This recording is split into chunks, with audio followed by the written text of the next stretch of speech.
السلام عليكم ورحمة الله تعالى وبركاته. بسم الله الرحمن الرحيم. الحمد لله رب العالمين، والصلاة والسلام على سيد المرسلين وعلى آله وأصحابه أجمعين، أما بعد. فقد قال الله تبارك وتعالى في القرآن الكريم: أعوذ بالله من الشيطان الرجيم، بسم الله الرحمن الرحيم. وآتوا النساء صدقاتهن النحلة، صدق الله العلي. وقال رسول الله صلى الله عليه وسلم: من استطاع منكم الباءة فليتزوج، أو كما قال عليه الصلاة والسلام.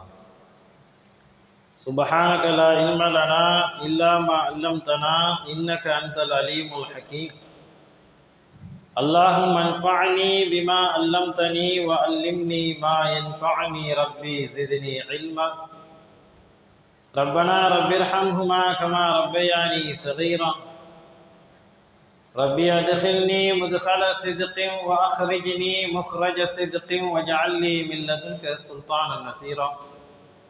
اللهم صل على سيدنا محمد وعلى ال سيدنا محمد وبارك وسلم عليه، يا أول الأولين ويا آخر الآخرين ويا ذا القوة المتين ويا راحم المساكين يا أرحم الراحمين. اللهم ارحمنا برحمتك يا أرحم الراحمين. எல்லா புகழும் அல்லாஹ் ஜல்ல ஷானஹு தஆலாவுக்கே உரித்தாகட்டுமாக.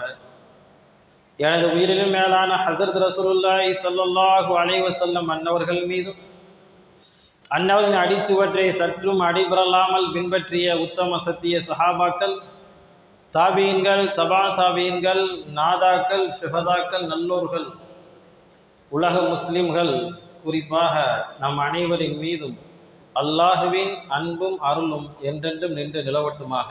ஆமீன். கண்ணியத்துக்குரிய அல்லாஹ்வின் நல்லடியார்களே, நம்முடைய சமுதாயத்தில் எத்தனையோ பாவ காரியங்கள் இருக்கிறது. பாவ காரியங்களிலே ஈடுபட்டு கொண்டிருக்கிறார்கள். பல பாவங்கள் நடந்தேறி கொண்டிருக்கிறது. ஒரு சில பாவங்கள் பொது உடைமையாக்கப்பட்டு விட்டது. அதாவது இது பாவம்தான், அது பொதுவானதாக ஆகிவிட்டது.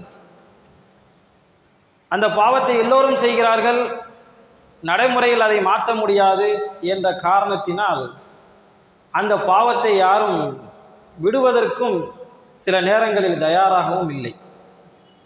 அப்படிப்பட்ட பட்டியலில் உள்ளது தான் வரதட்சணை என்பது. வரதட்சணை ஒரு பெரும் பாவம் என்பதை நாம் உணர்ந்து கொள்ள வேண்டும். இந்த தருணத்தில் வரதட்சணை ஒரு வன்கொடுமை என்ற தலைப்பின் கீழ் நாம் இந்த ஜும்மாவிலே சிந்திக்க இருக்கிறோம்.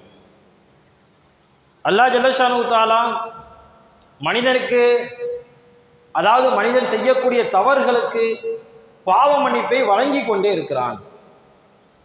அவன் மாத்திரம் பாவ மன்னிப்பு வழங்கவில்லை என்று சொன்னால் நாம் இந்த உலகத்தில் நிம்மதியாக சந்தோஷமாக வாழவே முடியாது. நமக்கு இருக்கக்கூடிய இந்த மன அமைதி, சந்தோஷம், நம்முடைய வாழ்க்கை, நம்முடைய தொழில்துறைகளின் முன்னேற்றம், இதுவெல்லாம் நாம் செய்யக்கூடிய பாவங்களை அல்லாஹ் மன்னித்து கொண்டிருக்கிறான். எப்போதாவது இந்த அடியான் திரிந்து விடுவான், அல்லது இவன் என்னிடத்தில் மன்னிப்பு கேட்டுக் கொண்டிருக்கிறான் என்ற அடிப்படையில் அல்லாஹ் மன்னித்து விடுகின்றான்.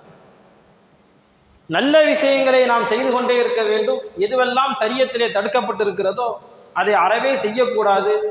சில பாவமான காரியங்களை நாம் பொதுவாக செய்து கொண்டிருக்கிறோம். அல்லாஹ் ஜல்ல ஷானஹு தஆலா அப்படிப்பட்ட பட்டியலில் உள்ள இந்த வரதட்சணை விட்டும் நம்மையும் நம்முடைய சந்ததியினர்களை முழுமையாக அல்லாஹ் ஜல்ல ஷானஹு தஆலா காப்பாற்றி அருள் புரிவானாக. ஆமீன்.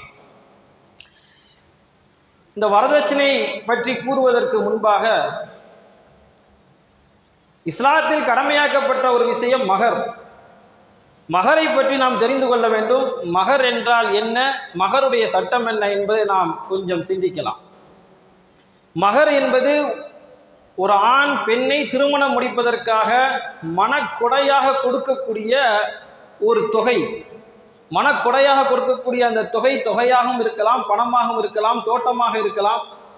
பெருமானார் ஸல்லல்லாஹு அலைஹி வஸல்லமுடைய காலத்திலே ஒரு சில சூறாக்களை ஓதி கொடுத்து விட்டு அந்த பெண்ணை திருமணம் முடித்திருக்கிறார்கள். ஆக பெண் எதை ஏற்றுக்கொள்கிறாளோ மகராக அந்த விஷயமாக இருக்கலாம். குறிப்பாக அந்த பெண்ணுக்கு தேவையான சில வசதிகள், காசு பணங்கள், தங்கம் என்ற அடிப்படையிலே நம்முடைய வழக்கத்திலே மகர் நாம் கொடுத்து கொண்டிருக்கின்றோம். அல்ஹம்துலில்லாஹ். மகரை பற்றி அல்லாஹ் கூறுகின்றான், நீங்கள் உங்களுக்கு மனைவிமார்களுக்கு, நீங்கள் திருமணம் முடிக்கக்கூடிய பெண்களுக்கு மனக்கொடையை, மகரை நீங்கள் நிறைவாக கொடுத்து விடுங்கள். திருமணம் முடிக்கும் பொழுது பெண்ணுக்கு மகர் கொடுப்பது என்பது மாப்பிள்ளையின் மீது கடமையாக இருக்கிறது. அந்த கடமையுமே மன மகிழ்வோடு நிறைவேற்ற வேண்டும். நான் காசு பணத்தை கொடுக்கிறேன் என்று சலிப்போடு கொடுக்கக்கூடாது. இத்தனை கிராம் தங்க நகை உனக்கு போடுகிறேன் என்று சலிப்போடு கொடுக்கக்கூடாது. மன மகிழ்வோடு கொடுங்கள் என்று மார்க்கம் சொல்லித் தருகிறது. ஆக திருமணம் என்று வரும் பொழுது இஸ்லாம் சொல்லித்தரக்கூடிய முதல் செய்தி, நீங்கள் அதாவது கணவன் திருமணம் முடிக்கக்கூடிய ஆண் பெண்ணுக்கு மகரை கொடுக்க வேண்டும். மகர் பெருமானார் ஸல்லல்லாஹு அலைஹி வஸல்லம் அவர்கள் மகர் கொடுத்து தான் திருமணம் முடித்தார்கள். தன்னுடைய மகள்களுக்கு மகரை பெற்றுதான் பெருமானார் ஸல்லல்லாஹு அலைஹி வஸல்லம் அவர்கள் திருமணம் செய்து வைத்தார்கள். வரலாறுகளை நாம் பார்க்கின்றோம். இந்த மகர் பணமாகவும் இருக்கலாம், பொருளாகவும் இருக்கலாம். சஹாபாக்களுடைய காலங்களிலே அபூ தல்ஹா என்ற ஒரு சஹாபி ரலியல்லாஹு தஆலா அன்ஹு, அவர்கள் உம்மு சுலைம் ரலியல்லாஹு தஆலா அன்ஹா அவர்களை திருமணம் முடிப்பதற்காக பேசக்கூடிய நேரத்திலே உம்மு சுலைம் ரலியல்லாஹு தஆலா அன்ஹா அவர்கள் கேட்டார்கள், எனக்கு மகராக நீங்கள் இஸ்லாத்தை ஏற்க வேண்டும். அந்த நேரத்தில் அபூ தல்ஹா ரலியல்லாஹு தஆலா அன்ஹாவும் இஸ்லாத்தை ஏற்கல. உம்மு சுலைம் என்ன கேட்டாங்க அப்படின்னா, ஏன்னா மகர் என்பது பெண் உரிமை, பெண்ணுக்கு வழங்கப்பட்டு இருக்கக்கூடிய உரிமை. உம்மு சுலைம் கேட்டாங்க, அபூ தல்ஹாவே நீங்கள் இஸ்லாத்தை ஏற்றுக்கொள்ளணும், அதான் மகரு. ஒரு வரலாற்றிலே இஸ்லாத்தை ஏற்றுக்கொள்வதே ஒரு மகராக வைத்து மகராக பெற்று திருமணம் முடித்த வரலாறு நம்முடைய வரலாற்றிலே இருக்கிறது. உம்மு சுலைம் ரலியல்லாஹு தஆலா அன்ஹா அவர்கள் அந்த வரலாறுக்கு சொந்தக்காரராக இருக்கிறார்கள். அதே போன்று சில சஹாபா பெருமக்கள் தோட்டங்களை கொடுத்து மகராக கொடுத்து முடிச்சிருக்கிறாங்க. சில சஹாபாக்கள் தங்கம், பணம், பொருட்களை மகராக கொடுத்திருக்கிறார்கள். வசதி இல்லாத ஏழை சஹாபிகள் அந்த பெண்ணிடத்திலே கேட்டு, பெண் சொல்லியிருக்கிறார்கள், எனக்கு இந்த சூறாவை கற்றுக் கொடுங்கள். ஒரு சில சூறாக்களை கற்றுக் கொடுத்து விட்டு மகராக அதை ஏற்படுத்தி கொண்டு நிக்காக முடித்திருக்கிறார்கள். அப்ப இஸ்லாத்தை நாம் எங்கு புரட்டினாலும் சரி, மகர் என்ற ஒரு விஷயம் கட்டாயம். மகர் மிக முக்கியம். மகர் கொடுத்து திருமணம் முடித்ததற்கு பிறகு அந்த மனைவியை விவாகரத்து செய்து விடுவானேயானால், குர்ஆன் சொல்லுகிறது,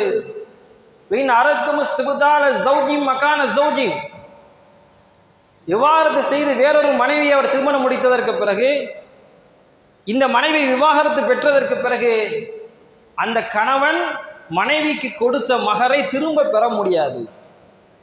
அதே நேரத்தில் இதில் ஒரு சட்டம் வருகிறது, திருமணம் முடித்த உடனேயே அந்த பெண்ணிடம் குடும்ப வாழ்க்கையில் ஈடுபடுவதற்கு முன்பாகவே விவாகரத்து ஏற்பட்டு விட்டால், தலாக் ஏற்பட்டு விட்டால், அந்த நேரத்தில் மார்க்கம் சொல்லித் தருகிறது, நீங்கள் பெண் வாங்கிய அந்த மகர் தொகையில் பாதியை மறுபடியும் கணவனிடத்தில் கொடுத்து விட வேண்டும். விரும்பினால் சமரசமாக நீனே வைத்துக் கொள்ளலாம் என்று கணவனோ, அல்லது நீங்களே வைத்துக் கொள்ளுங்கள் என்று முழுமையாக பெண் தரப்போ என்ன செய்ய கொடுத்து விடலாம். ஆனால் சட்டம் சொல்லுகிறது, நீங்கள் குடும்ப வாழ்க்கையில் ஈடுபடுவதற்கு முன்பாக விவாகரத்து ஏற்பட்டு விட்டால் கணவன் வழங்கிய மகர் தொகையில் பாதியை கணவனுக்கு கொடுத்துடணும். இப்படியெல்லாம் மகர் சார்ந்த விஷயங்களை நமக்கு இஸ்லாம் கற்றுத்தருகிறது. எந்த இடத்திலும் பெண்ணிடமிருந்து இவ்வளவு தொகை வாங்க வேண்டும் என்று எங்கேயும் வரல. பெண் வீட்டாரிடமிருந்து இவ்வளவு வாங்க வேண்டும், நகை வாங்க வேண்டும், பொருள் வாங்க வேண்டும் என்று எங்கேயும் வரவில்லை. சொல்ல போனால் ஐயாமுல் ஜாஹிலியா என்று சொல்லக்கூடிய பெருமானார் ஸல்லல்லாஹு அலைஹி வஸல்லம் அவர்களுக்கு முன்புள்ள காலங்கள், மக்கத்து காஃபிர்கள் நம்ம சொல்லுவோம் அடிக்கடி, அறியாமை காலம், இஸ்லாத்திலே சட்டத்திட்டங்கள் வருவதற்கு முன்பாக கூட அவர்களிடத்திலே வரதட்சணை என்பது கிடையாது. அதாவது பெண் வீட்டாரிடமிருந்து வாங்கி திருமணம் முடிக்கக்கூடிய பழக்கம் அரபியர்களிடத்தில் இருந்தது கிடையாது. அதனால்தான் அரபியிலே வரதட்சணை என்பதற்கு அரபி வார்த்தை என்பது கிடையவே கிடையாது. இந்த வரதட்சணை சீதனம் என்பது எப்படி தோன்றியது, இதனுடைய வரலாறை நாம் பார்க்கும் பொழுது வரதட்சணை என்னும் கொடுமை இந்த சமுதாயத்தில் வேரூன்றி வளர்ந்து விடுவதற்கு காரணம் ஆண்களை பெற்ற பெற்றோர்கள் அல்ல, ஆண்களை பெற்ற பெற்றோர்கள் அல்ல. இந்த சமுதாயத்தில் இவ்வளவு தூரம் சீதனம் என்ற பெயரிலே வரதட்சணை ஊடுருவதற்கு காரணம் பெண்களை பெற்ற பெற்றோர்கள் தான் இதற்கு ஆரம்பத்திலே புள்ளி வைத்தவர்கள். என்ன செஞ்சாங்க? ஒரு காலத்தில் வரதட்சணை என்பது என்ற வார்த்தைக்கு கூட அர்த்தம் தெரியாத ஒரு சூழ்நிலை இருந்தது. அதற்கு கிரேக்க மொழியில, லத்தீன் மொழியில, சீனர்கள் ஒவ்வொரு மொழியிலையும் ஒவ்வொரு விதமான பெயர்கள் இருந்தது. தன்னுடைய பிள்ளை கணவன் வீட்டுக்கு செல்லும் பொழுது எல்லா விதமான வசதிகளோடும் செல்ல வேண்டும் என்று பெண் வீட்டார்கள் ஆரம்பத்தில் நினைத்தார்கள். அதனால்தான் பெண்ணை திருமணம் முடித்து கொடுக்கும் பொழுது தேவையான ஜாமான்களை வாங்கி கொடுத்தார்கள், பொருளாதாரத்தை கொடுத்தார்கள். இன்னும் சில இடங்களில் வீடு கட்டி கொடுக்கக்கூடிய பழக்கமும் இருந்திருக்கிறது. இதெல்லாம் ஏன் தெரியுமா? கணவன் வீட்டில் போய் தன்னுடைய பிள்ளை கௌரவமாக இருக்கணும், மரியாதையாக இருக்கணும், எல்லா வசதிகளுடன் இருக்கணும், யாரும் எந்த குறையும் சொல்லக்கூடாது என்ற ரீதியிலே ஆரம்பிக்கப்பட்டது இந்த வரதட்சணை. கடைசியாக ஒருவரை பார்த்து அடுத்தவர், ஒருவரை பார்த்து அடுத்தவர் என்று நுகர்வு கலாச்சாரம் மேலோங்கி கடைசியாக இன்று நடக்கக்கூடிய திருமணம் வரையிலும் வரதட்சணை என்ற லேசான கலப்பில்லாத திருமணத்தை நாம் பார்க்கவே முடிவதில்லை. காரணம், பெண் வீட்டாரிடமிருந்து ஆண் மாப்பிள்ளை வீட்டாருக்கு கொடுக்க வேண்டும், ஏதாவது கொடுத்து கொண்டே இருக்க வேண்டும், ஒரு நியதி, ஒரு பழக்க வழக்கம் உருவாகியது. இப்படி ஒருவரை பார்த்து செய்த இந்த விஷயம் காலப்போக்கில் தங்களுடைய அந்தஸ்துகளை உயர்த்துவதாக அது இருந்திருக்கிறது. இவ்வளவு ரூபாய் கொடுத்தால் தான் நம்முடைய அந்தஸ்துக்கு இவ்வளவு ரூபாய் கொடுக்கணும், நம்முடைய அந்தஸ்துக்கு இவ்வளவு நகை போட வேண்டும், நம்முடைய அந்தஸ்துக்கு என்னுடைய பிள்ளைக்கு நான் இவ்வளவு செய்வேன் என்ற ரீதியில் ஆரம்பத்தில் வரதட்சணையுடைய புள்ளியை வைத்தவர்கள் பெண்களை பெற்ற பெற்றோர்கள். கடைசியாக என்ன ஆனது? வசதி படைத்தவர்கள் கொடுத்தார்கள், ஏழைகள் என்ன செய்ய முடியல, கொடுக்க முடியல. இப்ப ஏழைகள் என்ன செஞ்சாங்க? அவர்களை பார்த்து நம்மளும் கொடுக்கணுங்கிற அடிப்படையில் சிரமத்தோடு சிரமமா கொடுக்க ஆரம்பிச்சாங்க. காலப்போக்கில் நல்ல வேலை செய்யக்கூடிய இளைஞர்கள் அதை ஏற்றுக்கொள்ளல, நல்ல உழைத்து வாழக்கூடிய ஆண்கள் அதை ஏற்றுக்கொள்ளல, சொல்லப்போனா கண்டுகொள்ளல. ஆனால் பெண் வீட்டாரிடமிருந்து வந்த தொகை, பணங்கள், வசதிகளை யாரெல்லாம் முதுகெலும்பு இல்லாத ஆண் மக்களாக இருந்தார்களோ அவர்கள் அதை சாதகமாக பயன்படுத்தி கொண்டார்கள். கடைசியாக எப்படி ஆனது என்று சொன்னால், காலப்போக்கிலே திருமணம் என்று வந்தாலே பெண் வீட்டார்கள் கண்டிப்பாக நகை போட வேண்டும், சீர்சீராட்டுகள் செய்ய வேண்டும், சீதனங்கள் கொடுக்க வேண்டும், இந்தந்த நிகழ்வுகள் இருக்கிறது, இந்த நிகழ்வுகளுக்கெல்லாம் நீங்கள் என்ன செய்ய வேண்டும், பொருட்களை கொடுக்க வேண்டும் என்ற பட்டியல் நீண்டு கொண்டே போனது. நாம நினைக்கலாம் இப்ப குறைஞ்சிருச்சு, உண்மைதான். அல்லாஹ்வுடைய பெரிய கிருபை, இஸ்லாமியனாக நாம் இருப்பது இருக்கிறதே மற்ற சமுதாயத்தை போல் நம்ம சமுதாயத்தில் அதிகமாக இல்லை இப்ப. ஆனால் கடந்த 15 ஆண்டுகளுக்கு முன்பாக தலைவிரித்து ஆடியது. புள்ளி விவரம் சொல்லுகிறது, இந்தியா தான் முதலிடமா வரதட்சணை பெறக்கூடிய விஷயத்துல. 2வது இடத்துல பாகிஸ்தானும், 3வது இடத்துல பங்களாதேஷ் இருக்குதான். அதுல குறிப்பாக தென்னிந்தியாவில் தமிழ்நாடும் கேரளாவும் இதில் உச்சம் தொடுகிறது. பொதுவா எல்லா சமுதாயத்தை சேர்ந்தவர்களும் கணக்கிட்டு சொல்லுகிறார்கள். அந்த வகையில் ஒரு இஸ்லாமியனாக நமக்கு சொல்லித்தரப்பட்ட செய்தியை உள்வாங்கிய ஒரு இஸ்லாமியன் இதை விட்டு தவிர்ந்து கொள்கிறான். அல்லாஹ் ஜல்ல ஷானு தஆலா அப்பேற்பட்ட மேன்மையான ஒரு மார்க்கத்தை நம்முடைய கையிலே வழங்கி இருக்கின்றான். ஒரு காலத்தில் வரதட்சணை என்ற வார்த்தையை தெரியாமல் இருந்தது, இன்று பலவாறாக அதனுடைய வார்த்தை பிரயோகம் என்றால் மாறி இருக்கலாமே தவிர, திருமணம் என்று வரும் பொழுது இன்றும் பெண்ணை பெற்றவர்கள் சிரமப்பட்டு கொண்டிருக்கிறார்கள். இஸ்லாமிய திருமணத்தில் மணப்பெண்ணுக்கு மணமகன் மகர் கொடுக்க வேண்டுமே தவிர மணப்பெண் வீட்டாரிடமிருந்து எதையும் வாங்கக்கூடாது.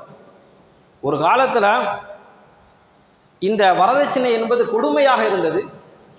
அடுத்தடுத்த காலங்களில் அல்லாஹுடைய ஏற்பாடோ என்ன தெரியல, மாப்பிள்ளைக்கு பெண் கிடைக்கிறதே சிரமமாக போனது. இருந்தாலும் கூட ஏதோ ஒரு ரீதியில திருமணம் என்று வரும் பொழுது அவர்கள் அதை பெற்றுக்கொண்டே இருக்கிறார்கள். கவலைக்குரிய விஷயம். பெண் வீட்டாரிடமிருந்து வலுக்கட்டாயமாகவோ அல்லது திருமணம் என்ற பெயரிலே வாங்கக்கூடிய அத்தனை விஷயங்களும் அது வரதட்சணை கட்டுப்பட்டது தான். அப்படி வாங்கும் பொழுது அந்த பெண் வீட்டாருக்கு நம்ம மிகப்பெரிய அநியாயம் செய்து விடுகிறோம். நல்ல வசதியுடையவராக இருக்கக்கூடிய சூழ்நிலையில் அவர் கொஞ்சம் சிரமங்கள் குறைவாக இருக்கும். ஒரு ஏழையாக இருக்கிறார், ஒரு நடுத்தர வர்க்கத்தினராக இருக்கிறார், அவர் தன்னுடைய மகளுக்கு செய்ய வேண்டும் என்ற ரீதியில் அவர் நிறைய கடன் வாங்குகிறார், வட்டிக்கு வாங்குகிறார். சில நேரங்கள் நம்ம பார்க்குறோம், குமர்காரியை எனக்கு நிறைவேற்றுங்கன்னு பள்ளிவாசலில் சொல்கிறாங்க. பள்ளிவாசல் யாசிப்பதை நாம் பார்க்கிறோம். இந்த சமுதாயம் திருமணத்தை எளிமையாக்கினால்தான் இது போன்ற யாசகர்கள் வரமாட்டார்கள்.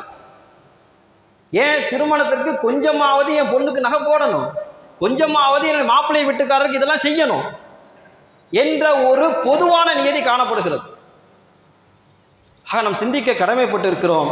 அல்லாஹ் ஜல்லஷானஹு தஆலா வசனத்திலே சொல்லுவான், வஅதத்னா லில்லாலிமீன அதாபன் அலீமா, அநியாயக்காரர்களுக்கு நோவினை தரத்தக்க வேதனை இருக்கிறது, கடுமையான வேதனை இருக்குது. மணமகன் வீட்டார் பெண் வீட்டார்கிட்ட வாங்கக்கூடிய அத்தனை விஷயங்களும் பெண் வீட்டார் கஷ்டப்பட்டு கடன் வாங்கி வட்டிக்கு வாங்கி சிரமப்பட்டு வாங்கி கொடுப்பார்களே, ஆனால் இந்த மாப்பிள்ளை பெண் வீட்டாருக்கு மிகப்பெரிய அநீதம் இழைக்கிறார், அநியாயக்காரராக ஆகிவிட்டார். எத்தனையோ குடும்பங்கள் நாம் கேள்விப்பட்டிருக்கிறோம், நீங்களும் பார்த்திருக்கலாம். பெண்ணை பெற்றோர்கள் திருமணம் முடித்து கொடுத்ததற்கு பிறகு வறுமையில் வாடிக்கொண்டிருக்கிறார்கள், கடன் சுமையிலே வாடிக்கொண்டிருக்கிறார்கள், வட்டி கட்ட முடியாமல் வாழ்ந்து கொண்டிருக்கிறார்கள். இதுவெல்லாம் இந்த சமுதாயம் பதில் சொல்லியாக வேண்டும். பெருமானார் ஸல்லல்லாஹு அலைஹி வஸல்லம் அவர்கள் ஒரு அருமையான மார்க்கத்தை நம்முடைய கையிலே கொடுத்து சென்றிருக்கிறார்கள். இஸ்லாமிய மார்க்கம் சொல்லக்கூடிய செய்தி, பெண்களிடம் திருமணத்திற்காக வரதட்சணை கோருவது தவறு, ஒரு ஆண் மகன் திருமணத்திற்காக மகர் கொடுக்க வேண்டும் என்று சொல்லித் தருகிறது. பெருமானார் ஸல்லல்லாஹு அலைஹி வஸல்லம் அவர்கள் சொல்வார்கள், மனிஸ்ததா மின்குமுல் பாஅத ஃபல்யதஸவ்வஜ், யாருக்கு திருமணம் முடிப்பதற்கு சக்தி இருக்குமோ, இந்த ஹதீஸுடைய விரிவுரையில் எழுதுறாங்க, இந்த பாத் என்பது யாருக்கு மகர் கொடுப்பதற்கு சக்தி இருக்குமோ அவர்கள் ஃபல்யதஸவ்வஜ், திருமணம் முடித்துக் கொள்ளட்டும், இல்லை என்று சொன்னால் நோன்பு வைத்துக் கொள்ளட்டும் என்று பெருமானார் ஸல்லல்லாஹு அலைஹி வஸல்லம் இந்த ஹதீஸில் சொல்லுவாங்க. இப்போ மகர் என்பது மிக முக்கியம். ஒரு சஹாபிட்ட ஸல்லல்லாஹு அலைஹி சொல்லுவாங்க, ஏதாவது துணியாவது இருக்குதா வீட்டில் திருமணம் முடிக்கணும்னு சொல்லும் பொழுது மகர் கொடுக்கறதுக்கு அந்த சஹாபிட்ட எதுவுமே இல்லை. ஏதாவது வெள்ளி மோதிரம் இருக்குதான்னு கேட்குறாங்க, ஏதாவது வீட்டில் துண்டு இருக்குதான்னு கேட்குறாங்க. அப்போ மகனுடைய மிக முக்கியத்துவத்தை நம்ம புரிந்து கொள்ளணும். ஏன் ஸல்லல்லாஹு அலைஹி வஸல்லம் ஒன்றுமே இல்லை, எந்த பொருளாதாரமும் இல்லை அந்த சஹாபிட்ட, ஆனால் என்ன கேட்குறாங்க, வீட்டில் ஏதாவது டவல் வச்சுருக்கீங்களா, துண்டு வச்சுருக்கீங்களா, ஏதாவது பழைய வெள்ளி மோதிரம் இருக்குதா, அதை கொடுத்து என்ன செய்வோம், திருமணம் முடிக்கணும். அல்லாஹ்வுடைய பெரிய கிருபை, கடந்த 15 ஆண்டுகளுக்கு முன்பாக இருந்த சூழ்நிலை இப்போது கிடையாது. இன்னைக்கு நிறைய மகர் போடுறாங்க. அல்லாஹ்வுடைய கிருபையில் மாப்பிள்ளைகள் நம்முடைய சமுதாயத்தில் நிறைய மகர் கொடுக்குறாங்க. 5 பவுனு 10 பவுனு 4 பவுனு 3 பவுன் நிறைய மகர் கொடுக்குறாங்க. ரொம்ப சந்தோஷம். அதே நேரத்தில் அதோடு நிறுத்தி கொண்டால் நல்லது. பெண் வீட்டாரிடமிருந்து எதிர்பார்த்து வாங்குவதும் தங்க நகைகளாக வாங்குவதும் நாத்தனாசிரியர்கள் மற்ற சீர்வரிசைகள் வாங்குவது இருக்கிறதே, அது மார்க்கத்தில் அனுமதிக்கப்பட்ட விஷயம் அல்ல. கொஞ்சம் யோசித்து பாருங்கள். மார்க்கம் சொல்லுகிறது நீங்க மகர் கொடுங்கன்னு சொல்லுது. ஆனா நம்ம பெண் வீட்டாருக்கு கொடுக்கறத விட்டுட்டு, பெண்ணுக்கு கொடுக்கறத விட்டுட்டு பெண் வீட்டார்ட்ட வாங்கணும் அப்படின்னா இது எது மாதிரி இருக்குது என்று பார்ப்போமேயானால், ஒருத்தர் யாசிக்கிறார், எனக்கு ஏதாவது உதவி செய்யுங்கன்னு கேட்கிறார், அவருக்கு நம்ம கொடுக்கணும். அவர்கிட்ட நம்ம போய் கேட்டோம்னா எப்படி இருக்கும்? ரெண்டும் ஒன்று தான். மார்க்கம் சொல்லித் தருகிறது நீங்கள் மகர் கொடுங்க, ஆண் பெண்ணுக்கு மகர் கொடுக்கணும். நேர் மாற்றம் பெண் வீட்டாரிடமிருந்து பெறப்படுகிறது. இன்றைய காலகட்டத்தில் குறைவாக இருந்தாலும் கூட மறைமுகமான வரதட்சணை அதிகமாக இருக்கிறது. வரதட்சணை எவ்வளவு பெரிய கொடுமை என்று சொன்னால், நம்ம வரதட்சணைங்கிறது விரிவாக திருமணத்தில் யோசிக்கிறோம். இன்னைக்கு வரதட்சணை எவ்வளவு பெரிய கொடுமை நம்ம பார்ப்போமே. ஆனால் ஒரு வீட்டில் பெண் குழந்தை பிறந்துச்சுன்னா அந்த தந்தை யோசிக்கிறான், தலைப்புள்ள பெண் குழந்தையா போயிடுச்சு. ரெண்டாவது எதிர்பார்க்கிறான், எனக்கு ஆண் குழந்தை வேண்டும். உண்மையில எல்லோருக்கும் உள்ள எதிர்பார்ப்பு தான், ஆண் பெண்கிற அடிப்படையில பேதம் இல்லை, அதை எதிர்பார்க்கலாம், தப்பு கிடையாது. ஆனா ரெண்டாவது குழந்தை பெண் குழந்தையா போயிருச்சு அப்படின்னா, பிறந்து விட்டது என்று சொன்னால் துடித்து போகிறான்.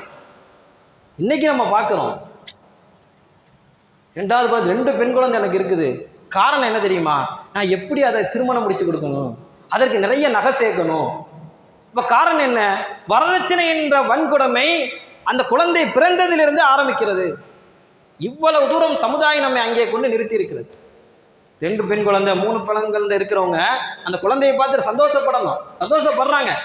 ஆனா ஒரு புறம் எப்படி இருக்கிறது தெரியுமா? நான் நிறைய சம்பாதிக்கணுமே, எனக்கு இந்த தொழில் செய்ய வராது, எனக்கு 2 பொம்பளை பிள்ளையா போச்சு, நான் வேற ஏதாவது தொழில் தொடங்கணும். பார்க்கிறோமா இல்லையா? ஆக வரதட்சணை என்பது மிகப்பெரிய ஒரு வன்கொடுமையாகத்தான் இந்த சமுதாயத்தில் இருந்து கொண்டிருக்கிறது. இதை பற்றி பேசியவர்கள் நிறைய பேர் இருக்கிறாங்க. மூத்த உஸ்தாத்மார்கள் இதை சார்ந்து பேசியவர்கள் நிறைய பேசி முடிச்சிட்டாங்க. ஆனால் தீமைகள் குறைந்து இருக்கிறது, ஒத்துக்கொள்ள வேண்டும். இருந்தாலும் முழுமையாக குறையவில்லை.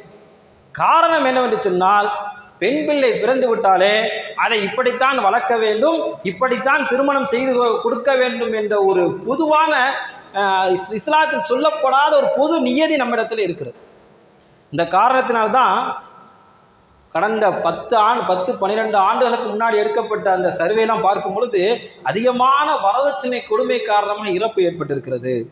கிட்டத்தட்ட ஒரு வருடத்தில் சராசரியாக 2500 பெண்கள் எல்லாம் என்ன செய்கிற இறந்து போயிருக்கிறதா சர்வே சொல்கிறது. அதாவது 2012 தமிழ்நாட்டில் மட்டுமே 110 கொலை நடந்திருக்கிறது, வரதட்சணை கொலை 2013-14.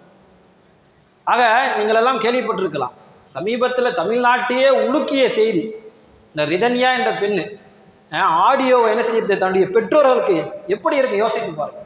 தன்னுடைய பெற்றோர்களுக்கு எனக்கு இந்த கொடுமை நடந்திருக்குது, இதனால தான் நான் இறக்கப் போகிறேன் என்று கண்ணீர் மல்க ஆடியோவை அனுப்பிச்சிட்டு அந்த பொண்ணு விஷம் குடித்து தற்கொலை பண்ணியிருக்கிறது. ஏதோ இது நமக்கு மீடியாவின் மூலமாக வெளியில வந்த செய்தி. எத்தனையோ பெண்கள் உள்ளே குமிறி கொண்டிருக்கிறார்கள். கேட்ட நகை கேட்ட பணம் கொடுக்கவில்லை என்று சொன்னால் அந்த பிள்ளை மாமையார் வீட்டிலே படக்கூடிய கஷ்டம், எந்நேரம் உங்களை திட்டுவாங்க, எந்நேரம் பேச்சுக்கள் ஏச்சுக்கள் பார்த்து கொண்டு இருக்கிறோம். இதுவெல்லாம் இன்றும் நடந்து கொண்டுதான் இருக்கிறது. எத்தனையோ சட்டங்கள் வந்துவிட்டது. நம் நாட்டு சட்டம் என்று பார்க்கும் பொழுது வரதட்சணை கேட்பது, வரதட்சணை சார்ந்த கொடுமைகளுக்கு சட்டம் இருக்கிறது, கிரிமினல் குற்றம். ஒருத்தர் வரதட்சணை கேட்டாரு அப்படின்னா, அது சார்ந்த விஷயங்கள் ஈடுபட்டார் அப்படின்னா 6 மாதம் சிறை தண்டனை. வரதட்சணை கொடுமையின் மூலமாக கொலை நடந்திருந்தால் 7 ஆண்டுகள் அல்லது ஆயுள் தண்டனை. இந்த வரதட்சணை சார்ந்த விஷயங்களை கொடுமைப்படுத்தி மாமியார் மாமனார் கொடுமைப்படுத்தி கொண்டிருந்தார்கள் என்று சொன்னால் கிட்டத்தட்ட 3 ஆண்டுகளுக்கு சிறை தண்டனை பெறக்கூடிய சட்டம் இருக்கிறது. இதுவெல்லாம் இந்த உலகத்தினுடைய சட்டம். ஆனால் இதையெல்லாம் தாண்டி அல்லாஹ் ஜல்லஷானு தஆலா அற்புதமான மார்க்கத்தை நமக்கு வழங்கியிருக்கின்றான். ஒரு திருமணம் என்று வரும் பொழுது ஒரு ஆண் மகர் கொடுத்து முடிக்க வேண்டும் என்று இஸ்லாம் சொல்லித் தருகிறது. ஒரு பெண்ணிற்காக திருமணம் செய்யும் பொழுது அந்த பெண்ணுடைய குடும்பத்தினரை கசக்கி பிழிவது எந்த வகையில் நியாயம்? நாம் நினைக்கலாம் ஒவ்வொரு குடும்பத்திலும் அப்படி நடக்கிறதா? நிச்சயமாக பெண் வீட்டார்கிட்ட கேட்டு பாருங்க. சாதாரணமான நடைமுறையில் உள்ள குடும்பங்கள் அவ்வளவு சிரமப்பட்டு திருமணத்தை முடிச்சு வைக்கிறாங்க. சில நேரங்கள் அந்த திருமணம் தோல்வியை தரும் பொழுது அவர்கள் துடிக்கக்கூடிய துடிப்பை நாம் பார்க்கிறோம். ஆகா, என்னுடைய பிள்ளைகளுக்கு என்னுடைய மகளுக்கு இவ்வளவு செலவு பண்ண திருமணம் செய்து வைத்தேனே, இப்படி ஆகி போனது. பல சிரமங்களுக்கு மத்தியிலே பெண்களை என்ன செய்கிறார், திருமணம் முடித்து வைக்கிறார்கள். ஆனால் இப்பொழுது அதற்கு ஏதோ ஒரு காரணம் சொல்லப்படுகிறது. அவர்கள் தான் கொடுத்தார்கள், சிரித்து கொண்டே அவர்கள் கொடுத்தாலும் கூட மார்க்கத்தில் அனுமதி இல்லை, அது ஹராம் தான். பெற்றோர்கள் தங்களுடைய பிள்ளைகளுக்கு சொல்ல வேண்டிய செய்தி இருக்கிறது. ஆண்களை பெற்ற பெற்றோர்கள் தன்னுடைய பிள்ளைகளுக்கு சொல்ல வேண்டும். மது அருந்துவது எப்படி குற்றமோ, சூதாடுவது எப்படி குற்றமோ, விபச்சாரம் புரிவது எப்படி தடுக்கப்பட்டிருக்கிறதோ, நீ வாழ்க்கையிலே உணர்ந்து கொள்ள வேண்டிய செய்தி ஒன்று இருக்கிறது. நீ திருமணம் முடிக்கும் போது வரதட்சணை வாங்கக்கூடாது. இந்த செய்தியை ஆணை பெற்ற பெற்றோர்கள் ஒவ்வொருவரும் சொல்ல வேண்டும். பெருமானார் ஸல்லல்லாஹு அலைஹி வஸல்லம் வழிமுறை மகர் கொடுத்து முடிப்பது தான்.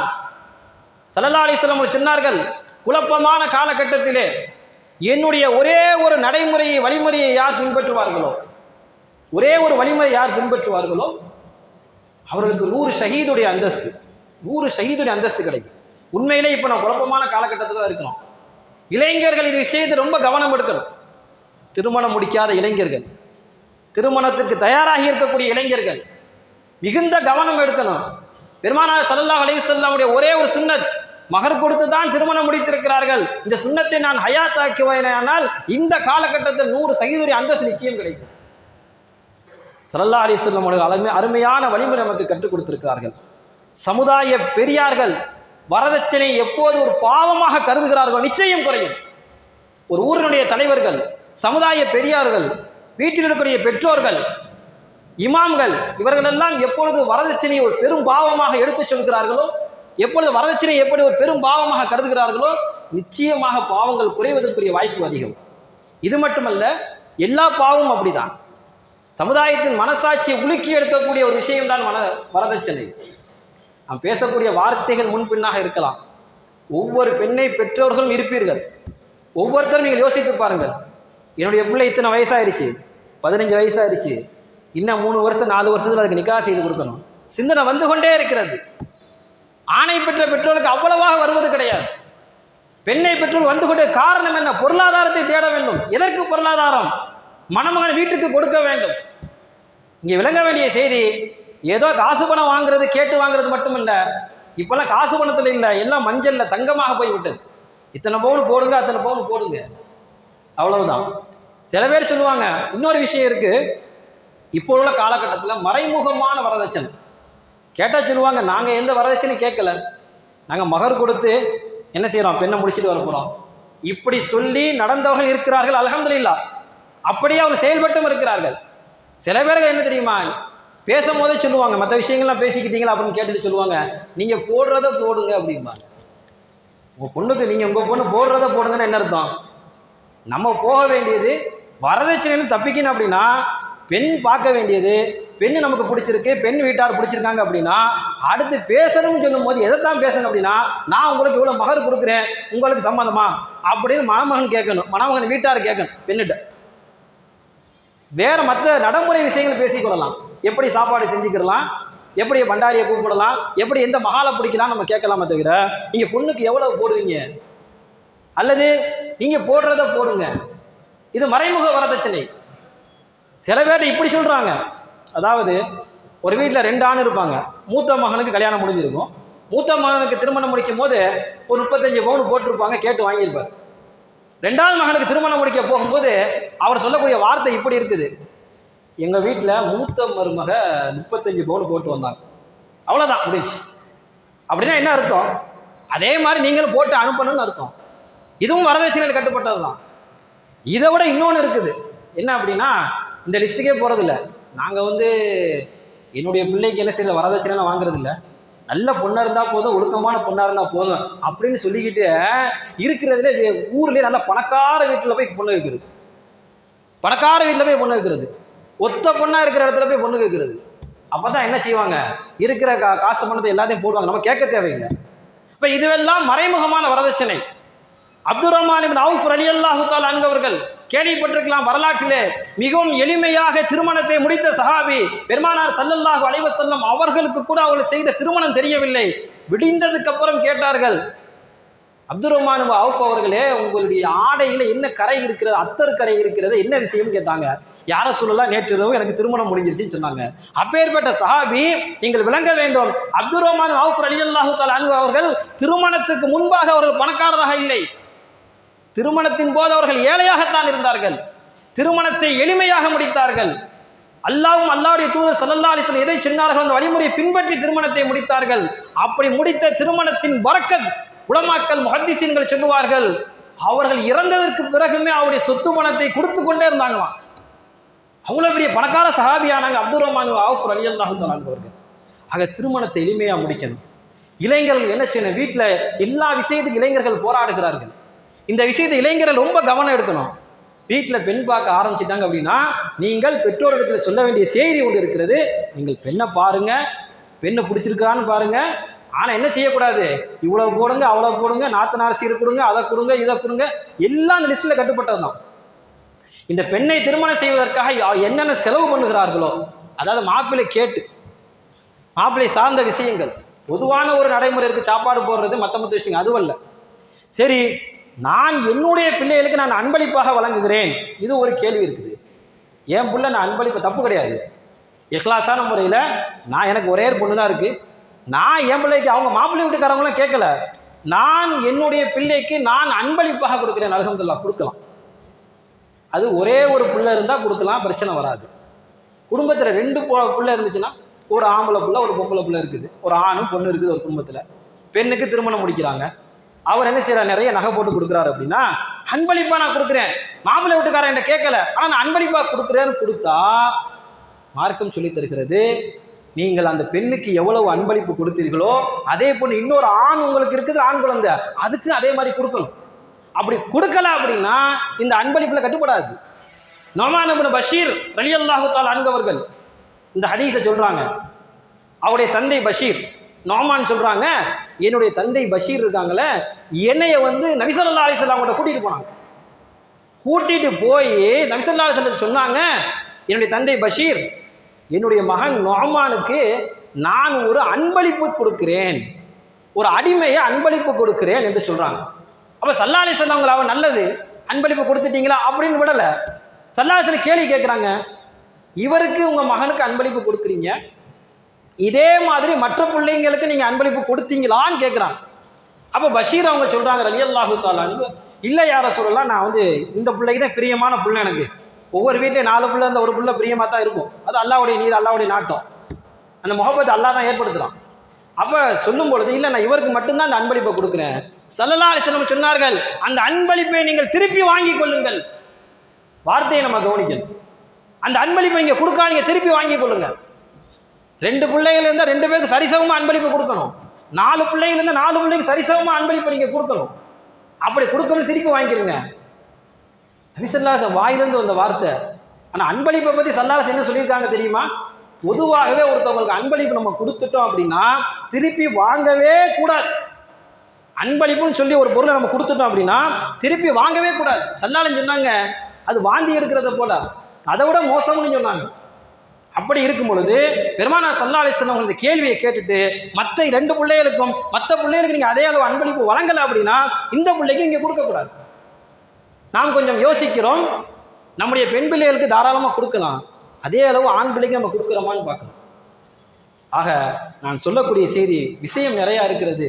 நான் சொல்லக்கூடிய செய்தி என்ன அப்படின்னா, கூடுமான அளவு அல்லாஹ்வுக்கு பயந்து, நமக்கு தெரியும் இதை விரிவாக பேச வேண்டிய அவசியமே இல்லை, நம்ம என்னதான் உபதேசம் பேசினாலும் சரி, மணிக்கணக்காக பேசினாலும் சரி, நமக்கும் அல்லாஹ்வுக்கும் தொடர்பு இருக்குது.